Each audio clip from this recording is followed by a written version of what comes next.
Hello అండి, welcome back to my channel Jyothi blogs. మీకు video స్టార్టింగ్లో చూసే ఉంటారు, మీకు అర్థమయ్యే ఉంటుంది మేము ఎక్కడికి వచ్చామనేది. ఈ షో పెడుతున్నారని తెలిసిన అప్పటి నుంచి అయితే నేను ఫస్ట్ డే ఓపెన్ అయిన రోజే వెళ్దాం అనుకున్నా, కానీ నాకు కుదరలేదు. ఫస్ట్ ఓపెన్ అయిన టైంలో అయితే మా అమ్మకి జ్వరం వచ్చింది, ఇంకా ఆమెకి జ్వరం ఉందని చెప్పేసి వెళ్ళకుండా ఉన్నా. ఆ తర్వాత నా పాపకు వచ్చింది, ఇంకా ఆమెకే ఫీవర్ వచ్చాక ఇంకా ఎవరిని తీసుకొని వెళ్తా, ఆమెతోనే కదా నేను అక్కడికి వెళ్ళాలనుకున్నది. ఇదైతే వీడియో సండే రోజుది. సండే రోజు అయితే ఫుల్ పబ్లిక్ వచ్చారు. ఇది లోపలికి వెళ్ళడానికి టికెట్ తీసుకోవడానికే దాదాపు అర్ధ గంట అయితే టైం పట్టింది. ఎగ్జిబిషన్లో రైడ్స్ ఎంజాయ్ చేసేవాళ్ళు ఎవరైనా ఉంటే మాత్రం ఖచ్చితంగా హాలిడే రోజు మాత్రం వెళ్ళకండి. మంచి ఎక్స్పీరియన్స్తో చెప్తున్నాను నేనైతే. లాస్ట్ టైం ఎగ్జిబిషన్ పెట్టారు ఇదే ప్లేస్లో, అప్పుడు నేను నా బాబు కలిసి వెళ్ళినాము. అప్పుడు జాయింట్ వీల్ ఎక్కినాం. జాయింట్ వీల్ అయితే దాదాపు ఒక 30 మినిట్స్ అయితే టైం తీసుకొని తిప్పారు. ఈరోజు వెళ్ళినప్పుడు ఫుల్ రష్ ఉన్నారు కదా, ఎక్కువ పబ్లిక్ ఉండేసరికి అంతమందికి ఇంకా తిప్పడానికి చాలా టైం పడుతుంది. కాబట్టి జస్ట్ ఒక 10 నిమిషాల లోపే తిప్పేస్తున్నారు, ఎమ్మటే దింపేస్తున్నారు. అందుకే అంటున్నా నేను, ఎప్పుడైనా సరే ఇలాంటి రైడ్స్ ఎంజాయ్ చేయాలనుకున్న వాళ్ళు మాత్రం హాలిడే ఉన్న రోజు వెళ్ళకండి. హాలిడే ఉన్న రోజు ఎక్కువ పబ్లిక్ వస్తారు కాబట్టి, అందులో ఎక్కువసేపు ఉంచారు కాబట్టి ఆ రైడ్స్ ఎంజాయ్ చేయలేరు. అదే సామెత ఉంటుంది కదా, మంది ఎక్కువ అవుతుంటే మజ్జిగ పలసగా అవుతుందని, అట్లనే ఉంది ఇక్కడ కూడా. ఎక్కువ మంది వచ్చేసరికి టైం తక్కువ చేసేసారు. మూవీస్లలో చూడడమే జలకన్యలు అంటే వాళ్ళ గెటప్స్ అవన్నీ.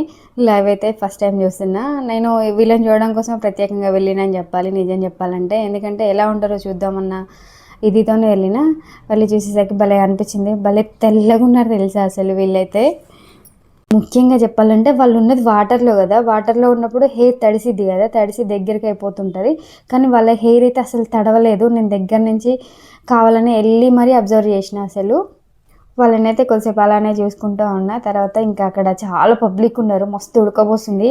ఇంకా చికాకు అనిపించి ఉండబుద్ధి అయినా సరే ఉండలేక అక్కడ ఎక్కువసేపు ఉండలేకపోయినాము, అందుకే ఉండలేక వచ్చేసినాము. ఇంకా లోపలికి వచ్చినాక అయితే షాపింగ్ ఏరియా ఉంది.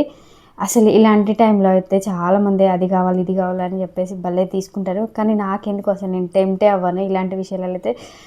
అంటే కావాల్సింది మాత్రమే తీసుకుంటా, కనపడ్డదల్లా తీసుకోను. ఇంట్లోకి కావాల్సిన ప్రతి ఒక్క ఐటెం అయితే ఇక్కడ పెట్టేసిరు. అసలు షాపింగ్ ఇష్టపడే వాళ్ళు మాత్రం మస్తుగా తీసుకోవచ్చు. నాకు ఇక్కడ వెళ్ళగానే ఫస్ట్ ఒక బుట్ట చేతిలో పెట్టింది. కొనందానికి బుట్ట ఎందుకమ్మా అని చెప్పేసి నా మనసులో అనుకున్నా, కానీ తీసుకోకపోతే ఫీల్ అవుతారేమో అని చెప్పేసి కామ్గా లోపలికి వెళ్ళినాం. ఇక్కడ చిన్న చిన్న ఐటమ్స్ భలే ఉన్నాయి చూడండి. ఏమో ఐరన్ బాక్స్ అయ్యా, ఆ స్పూన్లు వద్దు,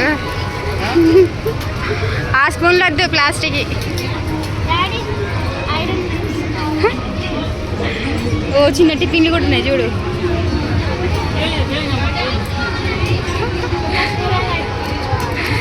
బాక్స్ కట్టుకొని పోవాలి సర్ది. ఓ మమ్మీ కళాయి ఉంది చూడు.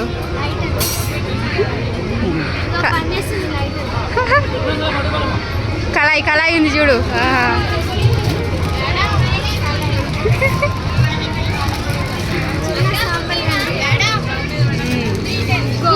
కుక్కరేనా ఇది? రైస్ కుక్కర్ కాదు, ఏమో చిన్న చిన్న చెమ్ము.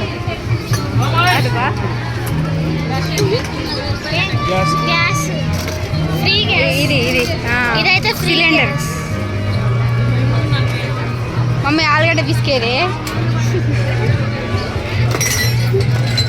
దోశ పెంకుంది చూడు. ఇక చూపి.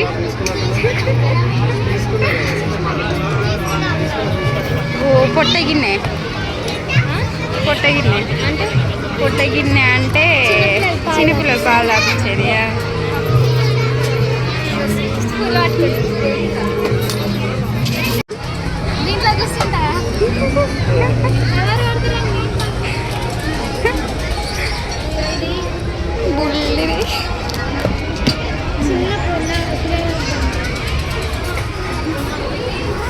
అన్నీ బుల్లి ఐటమ్స్ చూసేసరికి మస్తు క్యూట్ అనిపించింది. అన్నీ చూసినాము కానీ ఏం తీసుకోలేదు. కొంచెం ముందుకు వచ్చినాక అయితే నాకు ఈ ప్లేట్లు కనిపించినాయి. ఈ ప్లేట్లు కూడా ఎందుకు తీసుకున్నా అంటే పూజ గదిలో వాడడానికి మంచిగా ఉన్నాయి. ప్రసాదం పెట్టడానికి, దీపం కుందులు పెట్టడానికి, ఇంకా స్వామివారిని పెట్టుకోవడానికి, అన్నిటికీ ఏ విధంగా సరే వాడచ్చు అని చెప్పేసి అనిపించింది. మొన్న నేను డీమార్ట్కి వెళ్ళినప్పుడు తీసుకున్నా. అవి ఒకటి 100 రూపీస్, 120 రూపీస్ ఉన్నది. ఇది జస్ట్ 30 రూపీస్ ఉండేసరికి తక్కువ రేట్ కదా, సర్లే తీసుకుందామని చెప్పేసి అవైతే ఒక 3 తీసుకున్నా. అది తీసుకున్నాక బిల్లు కట్టేసి ఇంకా బయటకైతే వచ్చినాం. బయటకు వచ్చినాక ఇక్కడ అన్ని రబ్బర్ బ్యాండ్స్ పెట్టిరు. నా పాపకైతే చాలా ఇష్టం రబ్బర్ బ్యాండ్స్. ఇంకా ఆమె ఎక్కడ పోయినా సరే ఫస్ట్ ఇలాంటి రబ్బర్ బ్యాండ్స్ తీసుకోవడానికి ఇష్టపడుతుంది. దీని కాస్ట్ అయితే చాలా బాగుంది. 70 రూపీస్ చెప్పారు. వద్దులేమంటే ఆమెకు నచ్చిందని చెప్పేసి తీసుకుంటా అనేది. ఎందుకు వద్దు అని అంటే ఆల్రెడీ అలాంటి మోడల్ చాలా ఉన్నాయి, కాకపోతే కింద ఫ్లవర్స్ ఉన్నాయి కదా అవి లేవు, ఆ మోడల్ లేదు. ఇంకా సరేలే ఇది కొంచెం తేడాగా ఉందిగా, వెరైటీగా ఉందిలే, ఆమెకి ఇష్టపడుతుంది కదా అని చెప్పేసి తీసుకున్నా ఒకటైతే. ఇంకా ఇది ఒకటే తీసుకున్నాము. అది తీసుకొని వాళ్ళకు బిల్ కట్టేసి బయటకైతే వచ్చేసినాం. బయటకు వచ్చినప్పుడు ఎదురుగా స్పెట్స్ షాప్ కనిపించింది. నేను ఈ మధ్య అనుకున్నా మంచి స్పెట్స్ ఒకటి తీసుకుందామని. సర్లే ఎదురుగానే ఉన్నాయి కదా తీసుకుందామని చెప్పేసి వెళ్ళినాము. అక్కడ వెళ్ళాకైతే చూస్తూ ఉంటే అన్నీ బాగానే ఉన్నాయి అనిపించింది. పెట్టుకుంటే మాత్రం ఏది నచ్చట్లేదు. లాస్ట్ ఫైనల్ అయితే ఒకటైతే మంచిగా అనిపించింది. సర్లే ఇది బాగుంది కదా, చూడడానికి కూడా లుకింగ్ మంచిగా ఉందిగా, ఒకటి తీసుకుందాం ఇది అని చెప్పేసి తీసుకొని పెట్టుకుంటూ మాత్రం తీరా అన్నీ నచ్చట్లేదు అని చెప్పేసి ఒక్కటి నచ్చిందే అది క్రాస్ ఉంది, సరిగా లేదు స్ట్రైట్గా. ఇంకా చేసేది ఏం లేక వాళ్ళకి ఇచ్చేసినాము.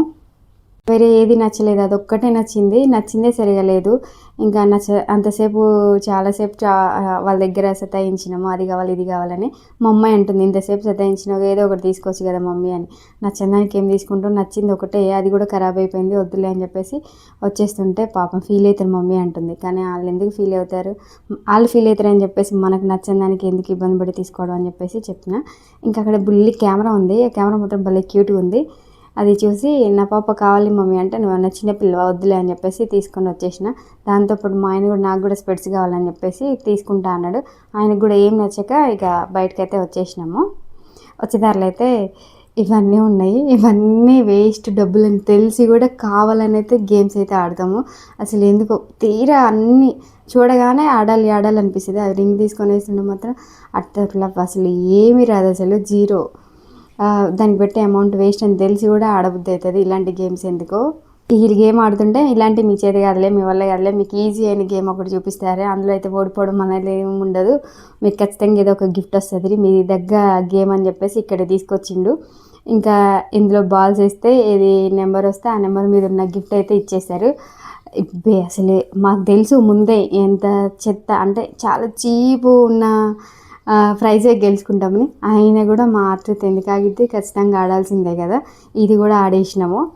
లాస్ట్కి అయితే నిమ్మకాయ పిండుకునేది, నిమ్మకాయ రసం పిండే చెక్క ఉంటుంది కదా, అది చెక్కది కూడా కాదు, జస్ట్ ప్లాస్టిక్ది. చూడడానికే దరిద్రంగా ఉంది, అంటే ఊర మాస్ లాగా ఉంది. అది అంత అన్క్వాలిటీ ఉన్న ప్రైజ్ అయితే గెలుచుకున్నాం ఇందులో అయితే. ఇలాంటి ప్లేస్లలో ఏ గేమ్ అయినా సరే వదలకుండా ఆడి ఓడిపోతామని తెలిసి కూడా ఆడేవాళ్ళు ఎవరన్నా ఉంటే మాత్రం ఖచ్చితంగా కామెంట్ చేయండి. నేను కూడా అంతే అని. చూసారు కదా ఎలాంటి గిఫ్ట్ వచ్చిందో, అదే ఆ ప్లాస్టిక్ పిచ్చి ఉంది అసలు. దాన్ని చూసి అసలు పట్టుకోవడానికి కూడా ఇష్టపడలేను నేనైతే. కొనడానికి వేస్ట్ చేయలే కానీ ఏమన్నా వస్తువులు ఇలాంటి వాటికి మాత్రం మస్తు వేస్ట్ చేసినాము. ఏమన్నా అంటాడేమో అనుకున్నా, తప్పుడేమన్నా బిల్లు కడుతుండే మా ఆయన ఏమనుకుంటా. ఇంకా కొన్ని గేమ్స్ ఆడినాం కానీ కాకపోతే వీడియో షూట్ చేసుకోలేదు. ఆ తర్వాత ఇంకా లాస్ట్కు జాయింట్ వీల్ ఎగ్దామని వచ్చినాము. జాయింట్ వీల్ దగ్గరికి అయితే వచ్చింది కానీ నేనైతే ఎక్కలేదు, ఎందుకంటే లాస్ట్ టైం మా బాబుతో వెళ్ళినప్పుడే అబ్బో దాన్ని ఒక్కసారైనా లైఫ్లో ఎక్స్పీరియన్స్ చేయాలి అసలు ఎట్లుంటుంది అన్న ఉద్దేశంతో ఎక్కినా. కానీ ఇప్పుడైతే నాకు అంత ధైర్యం కూడా లేదు, అసలు దాన్ని దూరం నుంచి చూడడానికే భయపడుతుంటా. అలాంటిది ఎక్కిందంటే పోయినసారి నిజంగా గ్రేట్. అది నా బాబు పక్క నుండి ధైర్యం చెప్పి తీసుకెళ్ళిండు. అది కూడా నేను ఒకసారి ఎక్స్పీరియన్స్ చేయాలి ఎట్లుంటుంది అన్న ఉద్దేశం ఉంది కాబట్టి నా మనసులో ఆయన రమ్మని పిలిచినా వెళ్ళిన. ఈసారి అయితే నేను అంత ధైర్యం చేయదలుచుకోలేదు. తండ్రి కూతురు ఇద్దరు మాత్రం మంచిగా పైకి వెళ్తున్నారు. ఇలాంటి ప్లేస్లలో పెట్టే రైడ్స్ ఏదైనా సరే నా పాప మా ఆయన ఇద్దరు మాత్రం మస్తు ఎంజాయ్ చేస్తారు. మా బాబు కూడా అంత ఉండడు, కానీ మా పాప మాత్రం అసలు చాలా ఇష్టంగా ఎక్కుతుంటుంది, మంచిగా ఎంజాయ్ చేస్తుంటుంది, మస్తు హుషారుగా ఉంటుంది. ఇంకా దానికి తోడు వాళ్ళ నాన్న ఇద్దరు కలిసి తిరుగుతూ ఉంటారు మంచిగా. అది ఎక్కినా కూడా పావు గంట సేపు 10 నిమిషాల సేపు తిప్పారు. ఆయన కూడా అమ్మాయి కొంచెం కూడా భయం బిడియం లేకుండా ఎంజాయ్ చేసింది. మీరు కూడా జాయింట్ వీల్ అంటే భయపడితే మాత్రం ఖచ్చితంగా కామెంట్ చేయండి. ఇష్టపడే వాళ్ళు మాత్రం మస్తు ఎంజాయ్ చేస్తామని కామెంట్ చేయండి. వాళ్ళిద్దరు వెళ్ళి ఇంకా జాయింట్ వీల్ ఎక్కి ఉంటే నేను మాత్రం నిల్చొని వాళ్ళని చూసుకుంటూ ఉన్నా. ఇక్కడైతే ఫుడ్ చాలా వెరైటీస్ పెట్టారు, కానీ నేనైతే ఆ సెక్షన్ వైపే వెళ్ళలేదు, ఎందుకంటే నేను బయట ఫుడ్ ఎక్కువ ఇష్టపడను. అలాంటిది ఇంకా ఇలాంటి ప్లేస్లో తింటా అంటే ఇక అసలు నా వల్ల కూడా కాదు. అక్కడ ఏదో ఒకటి ఐస్ క్రీమ్ అయితే మంచిగా అనిపించింది. ఈ ఐస్ క్రీమ్ బాగుంది మా ఇప్పివంటే, ఇంకా నాకన్నా ఎక్కువ మా ఆయన అస్సలు తిన్నాడు బయట ఫుడ్. ఈ ప్లేస్లో ఐస్ క్రీమ్ వచ్చి బయట తినిపిస్తారా అని చెప్పేసి కసిరిచ్చిండే కానీ అస్సలు కొనిపించలేదు. ఇంకా నా పాప అయితే ఇక అసలు అడగలేదు, ఎందుకంటే వాళ్ళ నాన్న ఉండరు కాబట్టి. వాళ్ళ నాన్న లేకుంటే నేను ఒక్కదాన్నే ఉంటే మాత్రం ఖచ్చితంగా ఫుడ్ అది కావాలి ఇది కావాలనేది. వాళ్ళ నాన్న ఉండు కాబట్టి వాళ్ళ నాన్న బయట ఫుడ్ ఎక్కువ కొనిపించాడు, తినేయడు, అందుకని అడగలేదు ఆమె కూడా ఏమి. జస్ట్ 10 నిమిషాలు పావుగంట లోపే అసలు దింపేసిరు వీళ్ళనైతే. మా పాపకు ఇంకా మంచిగా తిరిగినట్టు ఎంజాయ్ అనిపించలేదంట. అందుకే అన్నా కదా, మంది ఎక్కువైతే మజ్జిగ పలసగా అవుతుందని. జనం ఎక్కువ ఉన్నారు కదా, చాలామంది వెయిట్ చేస్తున్నారు, అందుకని చెప్పేసి వీళ్ళని ఎక్కువసేపు తిప్పలేదు. వీళ్ళనే కాదు అందరినీ అంతే, జస్ట్ 10 నిమిషాల లోపే తిప్పేసి ఆ టైంలోపే దింపేస్తున్నారు. ఇప్పుడు మేము వెళ్ళిన ప్లేస్ అయితే మా ఇంటికి దగ్గరలోనే, జస్ట్ వాకబుల్ డిస్టెన్స్, 10 నిమిషాలు కూడా పట్టదు. దీని దగ్గరికి నడుచుకుంటూనే వెళ్ళొచ్చు. ఈ వీడియో చూసే వాళ్ళు ఎవరైనా ఆల్రెడీ వెళ్ళింటే మాత్రం చూసాము అని కామెంట్ చేయండి. ఇలాంటి ప్లేస్లకి అయితే ఫ్యామిలీతో కలిసి వెళ్తే మాత్రం మస్తు హ్యాపీగా ఉంటుంది. పిల్లలు మంచిగా ఎంజాయ్ చేస్తూ ఉంటారు. తండ్రి కూతురు మాత్రం మంచిగా ఎంజాయ్ చేసిరు. వచ్చేటప్పుడు చూడండి వాళ్ళ ఫేస్ అయితే ఎంత వెలిగిపోతుందో. జాయింట్ వీల్ ఎక్కిన తర్వాత బ్రేక్ డ్యాన్స్, ఇంకా అక్కడ ఉన్న రైడ్స్ అన్నీ కూడా ఎంజాయ్ చేసిరు. ఎంతమంది పబ్లిక్ వెయిట్ చేస్తున్నారో జాయింట్ వీల్ దగ్గర. జాయింట్ వీల్ దగ్గర అని కాదు, అన్ని ప్లేస్లలో అంతే ఫుల్ వెయిటింగ్. అసలు చూడండి ఎంత రష్ ఉందో, చాలా పబ్లిక్ వచ్చారు అసలు. నేనైతే మా బాబునైతే చాలా మిస్ అయిన ఫీలింగ్ వచ్చింది, ఎందుకంటే లాస్ట్ టైం ఎగ్జిబిషన్ పెట్టినప్పుడు నేను వాడైతే మస్తు ఎంజాయ్ చేసినాము. ఇప్పుడేమో తండ్రి కూతురు వాళ్ళిద్దరు ఎంజాయ్ చేసిరు. నా కొడుకునైతే చాలా మిస్ అయినా. వాడు హాస్టల్లో ఉండకుంటే ఇక్కడే ఉంటే మాత్రం ఖచ్చితంగా వచ్చేవాడు. ఇంకా ఈ ఎగ్జిబిషన్ తీసేసే లోపు వాడొస్తే మాత్రం మళ్ళీ ఒకసారి అయితే తీసుకురావడానికి అయితే ట్రై చేస్తా. సరే అండి, మరి ఈ వీడియో అయితే ఇంతటితో అయిపోతుంది. ఇంకో వీడియోతో రేపు మీ ముందుకు వస్తాను. ఈ వీడియో మీకు ఎలా అనిపించిందో ఒక చిన్న లైక్ చేసి కామెంట్ చేయండి. అలాగే నా ఛానల్ని సబ్స్క్రైబ్ చేసుకోండి.